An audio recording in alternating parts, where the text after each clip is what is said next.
Good morning, gamers. Welcome in. It's Due Process League. It's the last week of the regular season. It's me, Corelli, that Spaceman. How you doing? Welcome into the final weekend of matches here. It's been a long road to get to this point, but now we end things with week 6 and a quarterfinals match day that will be a best of 1. Tomorrow, our grand finals will be best of 3. All other matches, the semifinals, will be best of 3 as well. So if you're interested in watching Due Process or celebrating the end of a very fun season, make sure to stay tuned here this weekend, and you can get some predictions in, potentially win some stuff. We'll have all kinds of things bouncing around. First and foremost, Corelli, welcome in, dude. How you doing? Dude, I'm fantastic. You look great today, by Dude, the way. shut up and get to the point. You look fantastic. I like the shave. I'm excited. I'm excited for this weekend. We're closing things off with the Due Process League, the first official season here. And like you said, we have some quarterfinals to get through and then the semis and finals tomorrow. We also have a show match as well. So lots of fun stuff. As you said, kind of sit back, relax for the weekend. We got a lot of Due Process to get through. We got a lot for sure. There is, again, a best of 1 today for our quarterfinals. That'll be the only quarterfinals we show, at least on the mainstream. And then we'll have both of our semifinals locked and loaded into the docket for stream today. Tomorrow, we will have one show match and then a grand finals match that, of course, will be best of 3. So if you wanted to see traditional format for Due Process to end the season, you will be getting that, and we'll make sure that we expedite the matches so we can get players in the games on their way, so on and so forth. Let's talk a little bit about that show match tomorrow, because we've already hit the fact that this is a very standard format for this final weekend, but the show match is like a breather, a break to kind of give players in this scene to not only just showcase the best of what Due Process has, but also to give people a nice little appetizer for what the grand finals might bring. I'm going to keep this a very general question, Corelli. Show matches before grand finals. We ask for it pretty often in esports, so it's great to see we get in Due Process. How are you feeling about the show match tomorrow with the players that we still are confirming?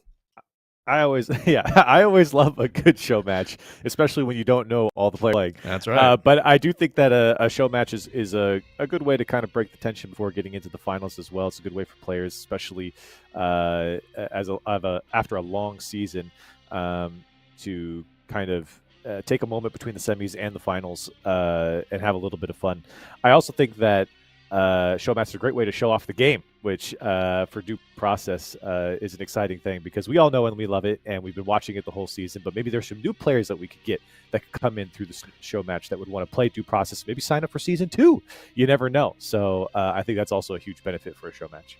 Hey, Wartime General, wherever you're at, we got a show match tomorrow. What are you doing, bro?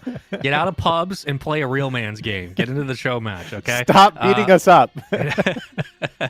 Let's, if we have them, let's go ahead and throw up some stats and talk a little bit about what Due Process has looked like for the last couple of weeks. And I do want to specifically hit on the fact that I'll talk about the rosters actually instead, that our first quarterfinals match of the day will be the third team versus Tim's Treasure Hunt. This was actually a match we were supposed to be watching last time you and I were here, Corelli, and then we ended up switching back to our main show match, which was Benoit versus Forklift Certified. Benoit took game number 1 and 2. It was a little bit close, but Benoit kind of took hold of things. This is a matchup, I think, just in terms of competition-wise, we haven't yet seen on our side of the bracket, on our side of the channel. So this will be nice to see what Tim's Treasure Hunt and 13 can do today. In this one, of course, Tim's Treasure Hunt has been renamed from Cave Dummies. So thoughts overall on this matchup for today, knowing it's a best of 1? Is it whoever shows up the hottest wins, or are you expecting any kind of upsets today? What are your thoughts?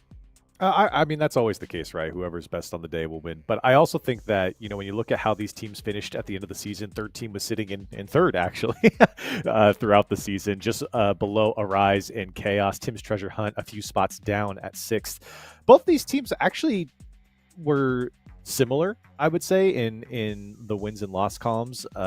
16 wins for third team, 15 wins for Tim's Treasure Hunt, 10 losses for the third team, 13 losses for Tim's Treasure Hunt. But I think the big thing that stands out to me is the round plus minus. It was plus 27 for third team, which, remember, they're sitting in third, but it's plus 45 for Tim's Treasure Hunt. When they win hard. And kind of to your point, Spaceman, when you talk about showing up on the day, Tim's Treasure Hunt, if they have a good day, boy, they really start steamrolling people. That's a really good point to bring up. And it kind of speaks to the single strengths that a lot of teams have used to work through this season or to simply find success. Like if we look at Chaos, the biggest thing we talked about was individual gun skill. When we looked at Arise, we said their team play is really great. Sometimes their individual play breaks down. But when it comes to team shots and executing their rounds together, there's nobody better than Arise. When we look at Tim's Treasure Hunt, I like that idea of, look, they might just simply be able to put on a better performance in 12 rounds or so of due process that they need to. And knowing it's a best of one, that does afford them some opportunity to get a bit creative, but the third team still have a chance to kind of play quote unquote spoiler to what would be an otherwise one-sided affair for Tim's Treasure Hunt. So I am curious how things will look. Remember, you can also get involved by picking MVP votes and voting for who you think is the most valuable player. Overall, we've had players like Jet. We've had players like Chrome Trigger, who found that 4-piece, even though the round was already over when we were playing on Killbox, or not Killbox, Killdome. Like there's always players standing out and doing crazy things in this first year of the due process, or I should say this first season. So go ahead and get those votes in. I believe we'll have a link being pushed around both in the Twitch chat to a form you can submit your votes to, and also more information available from our mods who will be moving information around for that the majority of today. And also remember that you can download Due Process on Steam and play it and support a great game and a great community. So go ahead and do that as well. Let's now talk about the game state, which is just simply a third team versus Tim's Treasure Hunt, knowing this is a quarterfinals. Winner of this moves on to play a best of 3 in the semis, and then so on to the grand finals as a best of 3. On this side of the bracket, though, it is just simply a best of 1. Is there any... I'm trying to think of the strategies we've seen so far in the first season, but is there anything specifically, Corelli, for Cave Dummies looking back to their prior matchups? Are they going to have to rely on kind of that tip of the spear offense that Chrome Trigger seemed to be putting on for the majority of their last matchup, which was he was the one responsible for finding 2Ks, 3Ks, clutching up rounds? Is that a recipe for success that they can rely on in this stage of the tournament, or do we need to see more from Cave Dummies overall, knowing that it's only a best of 1? I think that's a lot of pressure to put on one player to put up 2, 3, 4 pieces multiple times throughout a series, but certainly something that Chrome Trigger has shown. The other thing to talk about too is how aggressive Jetford has been on their side as well. He's been, I mean, probably one of the more aggressive players, at least we've seen on stream, to just run it down the throat of defenses, especially on their attacking side. So that aggression, I think, has caught out a lot of teams, and it kind of speaks to a team that, you know, might be able to run downhill more often than others, where that momentum, as in that confidence moving in, especially on that attacking side, kind of grows when you kind of catch teams off guard. We've seen some crazy plays of going out of bounds trying to catch players, even if the UAV can get them as well. So there's a lot that I think this team brings when it comes to just it's not so. There's a lot of individual here on this team, and when it comes together, they look really good when they can make that happen. This is a quick clarification from my end. It was Frogs versus the third team that eventually got moved to Benoit Forklift Certified. We did see the third team versus Tim's Treasure Hunt. This was one of our main matches before Goopenstein and Tempo, and that was where Tempo got one round and then Goopenstein won outright. Third team versus Tim's Treasure Hunt was actually a pretty back and forth affair. It had 4 straight rounds from third team in game 1, and then Tim's Treasure Hunt kind of figured things out. They went on a spree, and then took the opening 2 or so rounds in game 2, gave back a couple to third team, and then so on and so forth. They fought back, eventually winning 7-4 in game number 2, I should say, match 2. So Tim's Treasure Hunt has already had experience against the third team. Both these teams have already had a matchup against each other. And looking back specifically, I know we saw Jet specifically in Killbox when he ran into Pillbox and picked up 2 kills, and they were like unsuspecting. Those were the moments where Jet seemed to be having the most success, and it seemed like that aggression was the big differentiator in that series. Remember, we talked about it consistently of it just seems like they're upping the tempo and they're winning outright. So if we get another instance today where Tim's Treasure Hunt can rely on somebody like Jet, who we had called at the time our MVP, and they can rely on somebody like Chrome Trigger, who can be kind of like that backline support to pull you out of a bad situation. This is a team that just pacing alone could really, really dominate this first best of 1. But granted, in the first time they played, third team was up 4-1 at one point, and then ended up losing 7-5. So they've had showcases of being able to compete. It's whether or not they could just close it out that just seems to be the biggest deal for them. Yeah, attacking side's much better for the third team as well versus their defensive side. Big players to look out for, I think, are Lock and Load. He's been kind of like in that Chrome Trigger spot where, and many times that we've seen this team before, he's been the last player alive, eliminating down to a 1v1 situation when he's numbers down. He's been able to kind of pull that out. GeoBerry's been a great support player for them as well. I think for this squad, that they are very closely matched, but we've seen them slip up at times. I think their records kind of show that. Really, it's funny, actually, looking at all of the team records comes to the performances. It's Arise and Chaos off the top by far and away. And then it's everybody else, and everybody else are like within 4 points of each other. Yeah. So that's like 2 maps. That's how close the 3 through 8 spot is here in Due Process, and then Arise and Chaos just sit at the top. It's pretty crazy. So when you want to talk about like which teams are going to do better than others, like we've seen some teams take Arise and Chaos to the brink and even beat them. I mean, they're sitting with 4 losses combined between the 2 teams, which isn't a lot, but they are beatable. That's probably counting each other as well. But these teams below them as well, like they've been giving themselves a run for their money, and they're all kind of within the same realm of skill. So when you have a matchup like this, it's tough to call. It is kind of the beauty of a small league where everybody not only gets reps against each other, so you get that familiarity, but simply the floor raises quickly over time. And with so clearly Chaos and Arise being the clear-cut number 1, number 2, arguably teams in the league to begin and then to continue, it seemed like everybody else kind of picked up the slack, and which is, or I should say, is giving an opportunity here in this quarterfinals in these matches, these best of ones, to really create spoiler, to create opportunities where maybe the top team does get knocked out early. We don't know. We're going to find out, though. That's how we do the game. That's how we play it. Let's get into it for the third team versus Tim's Treasure Hunt. It's our first quarterfinals of our finals weekend. It's a best of one, and it's on Bank. And I do have to remind Chad is that we do have a little update for this weekend, and that is that all of our matches will be played in the finals on 18 brand new maps that nobody's ever seen before in Due Process. So if you wanted to stay and figure out what's going on and see some cool new stuff in Due Process, now's your chance to tune into the stream, check it out, and see where we go from here. That is not the case here. We have seen this map before, and it will be a haul hit for the third team. It looks like they want to push straight into loans, but Tim's Treasure Hunt going to be holding this one closely. Flogel very close to that door. It'll take good execution here from the third team. They've got to get this pick early. Well, at least block off Flogel. Flogel might be able to get a couple people here if they push hard.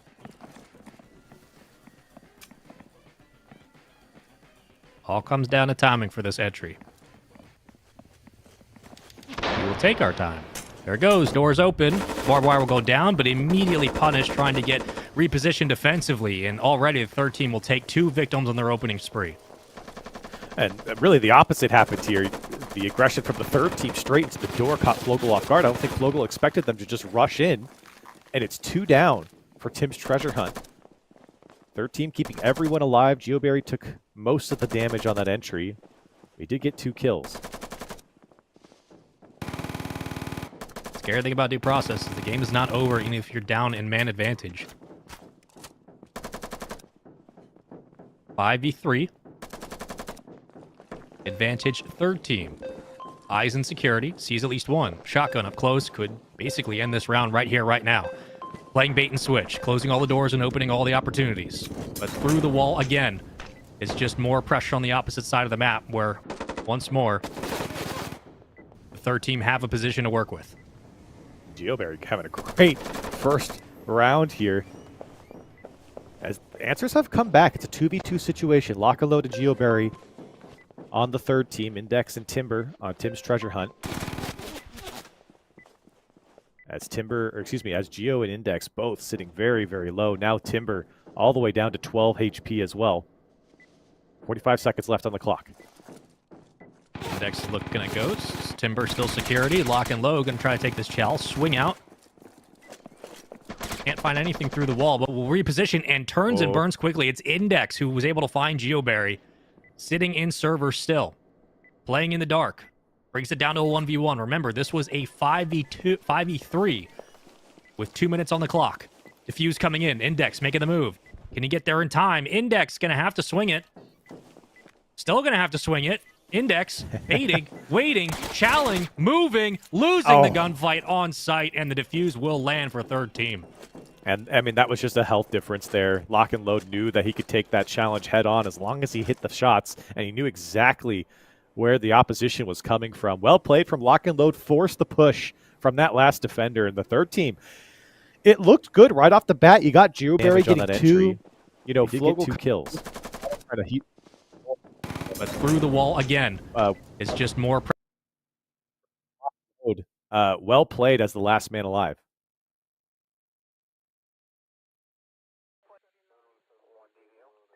If you lose that as third team, that's a little scary. I'm going to be honest. The opening round, you get the advantage and a lot of time on the clock. Gets cut down to a 1v1. Little scary. And you got to think about that it's only a best of one. Yeah, that's exactly what I was about to point out is, this whole season you've had to play basically a set of two, right? So you get two of these series against the same team. Now it's like you've got to adapt quickly on the fly and immediately because if you're Tim's Treasure Hunt, you don't want third team to go up 2, 3, 4, and all of a sudden now you're really trying to push back into a very tough situation where third team have a lot of confidence. And I think that start for third team, despite it coming down to a 1v1, was a very good start for third team. Great entries from GeoBerry and then the controlled slow push in. Yes, they dropped numbers. Yes, it came down to 1v1, but they put themselves in a winning position. Yeah, that entry was one of the cleanest we've seen out of them the entire season. Like, it came down to timing. Sure, the defense was caught off guard, but they still executed on it. They still capitalized on the opening frags. You don't often see a defense caught off guard at this stage of due process. It looks like it might come through Freezer here, and then just have someone look through entrance. Very popular here on C-Store, using those little shutters on the entrance side just to find an angle. Especially you can see where Flogel's sitting and kind of, if he pushes back, pick him off. You can see the setup from Tim's Treasure Hunt sitting very deep. By Teller. And this push, at least how the third team were showing, is going to come through Freezer. Let's see if that's actually the case. But there's a big expectation here from Tim's Treasure Hunt to come through Arcade. They're trying to time it off the drop from the ceiling. That you could allow Serva to either spot players' front entrance if lineup works, or give you information to where Teller might be, and then try to play the ground game a little bit slower. Take those longer lines of sight. Flogel's going to move out of Freezer. Lock and Load waiting. This round taking much longer to develop than prior over on Bank.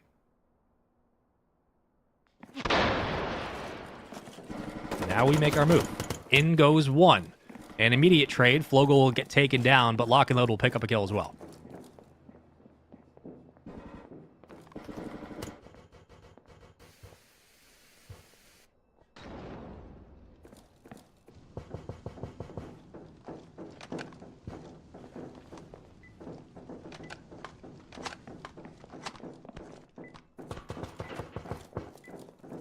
Oh.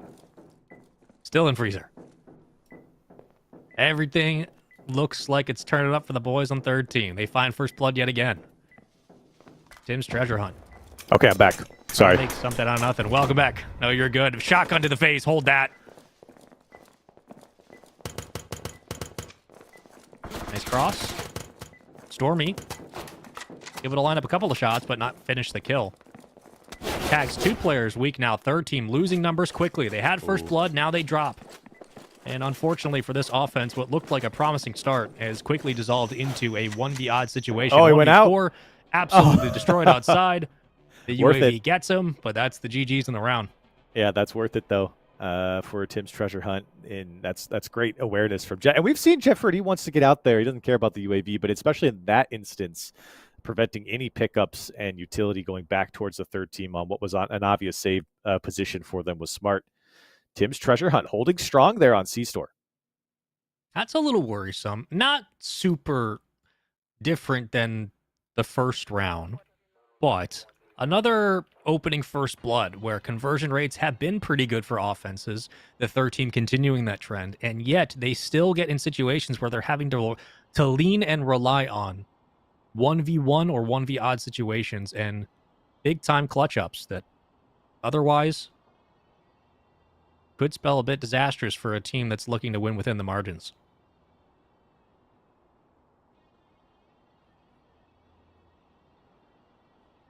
Now heading over to Factory. 1-1 across the board. The third team trying to finalize this set on attack.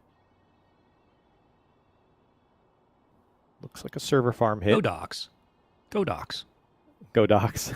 Go Docs. Come on. Honestly, from what we've seen in the games that we've watched here on stream, there have been the most chaotic rounds on this particular map. Whatever formation we get, the most chaotic rounds have been on Doc push.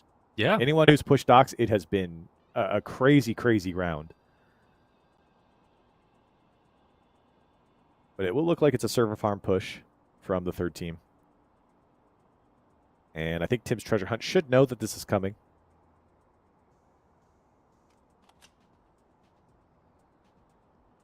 Yeah, there's a lot of util at that door. I'd hope they know. Otherwise, Docs would be a hilarious push.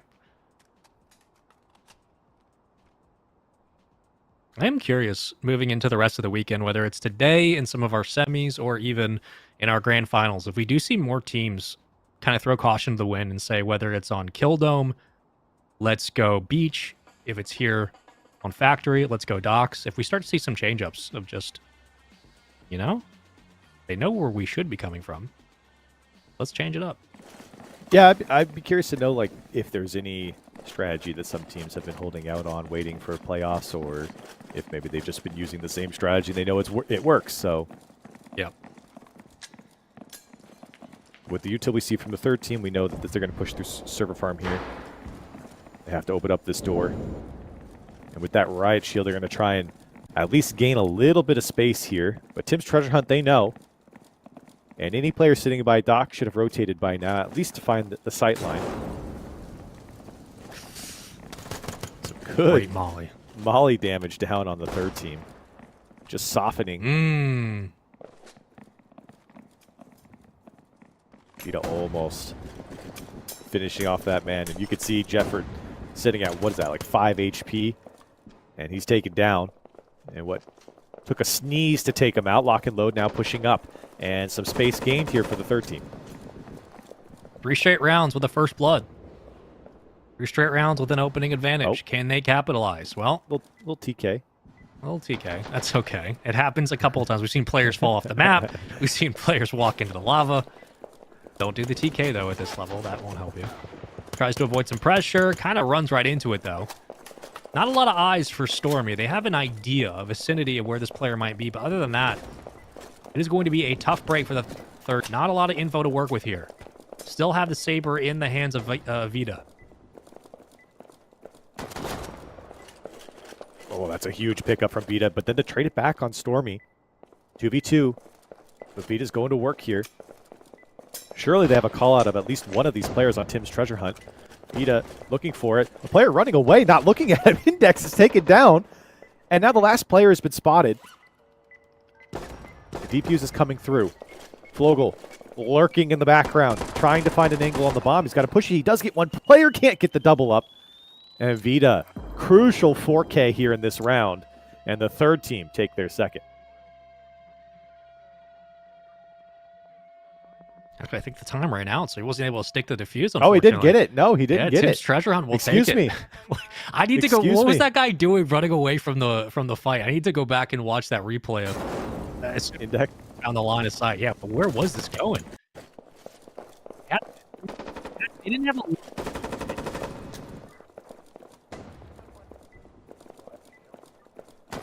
It was pretty big. It gives them a chance to move up. This runaway was hilarious. For some reason, that player decided to reposition way too late into the round. I think he was trying to buy time. At that point, there was 13 seconds left, so maybe he was trying to just, stack up or post up in the background and didn't expect to push so hard, but They did their job. yeah, they did their job. Excuse me. Did not hear the timer go off. So it was Tim's Treasure Hunt who will Wow. get their second. And now they're on the attacking side. Again, that's 3 straight rounds where the third team has found first blood. They have been unable to capitalize in 2 rounds back to back, but they have allowed Tim's Treasure Hunt to slowly work away, chip away at that advantage, neutralize the numbers, and then eventually take the round. A little worrisome, but Tim's Treasure Hunt will have to show what they have in their pockets offensively as they'll be set for the first time as we switch sides. And they will look to break in and defuse that site. It looks like it's going to be an entrance call. Seems the most appropriate for this layout, specifically a bank.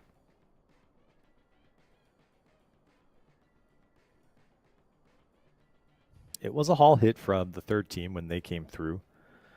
We haven't really seen, there's got to be an entrance lurk, right? I mean, there has to be. We didn't really see that the last time on the third team when they pushed in, but we have seen quite a few teams send the entrance lurk, even if it's a haul push. But I feel like a haul push, though, you need everyone on deck for that. But we'll see. I do see Jet with that saber, so I would assume that's going towards entrance. Don't hit your teammates with your shots, please. Be careful. Opening peek. Jetford. 0 for 1. 3 positions through the smoke. 2 stack in. 3 stack in. Got to be careful. Will land 1 shot. Couple of trades that Great already shot. go the way to Tim's Treasure Hunt. They'll find 2 in the opening break. That was a great shot from Jet, especially because of his teammates' heads just bobbing in and out of his reticle there and still hitting the shot. It's 2 for 1. And Tim's Treasure Hunt. Hunting for treasure through loans right now.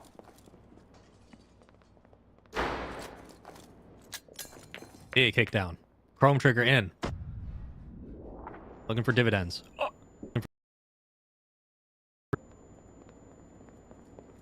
Still waiting. Very patient. Trying to bait the defense out. Timber holding this nade. Waiting to see which door will open correctly. We're playing patty cake with the doors. Hold that. Through TSA's checkpoint. Doesn't hit anybody. I don't think you can bring that thing through TSA.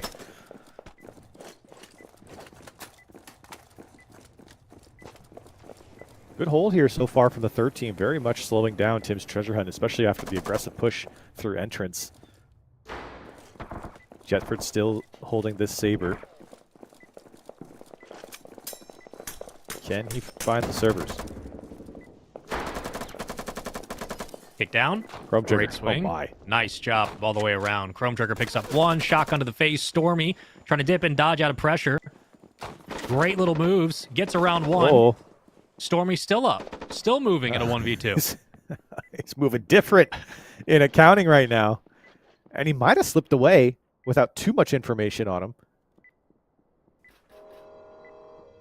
But as they clear accounting, it's going to start to narrow down where they think he's going to be. Sees 1, can't take down Chrome Trigger, 3-piece for him.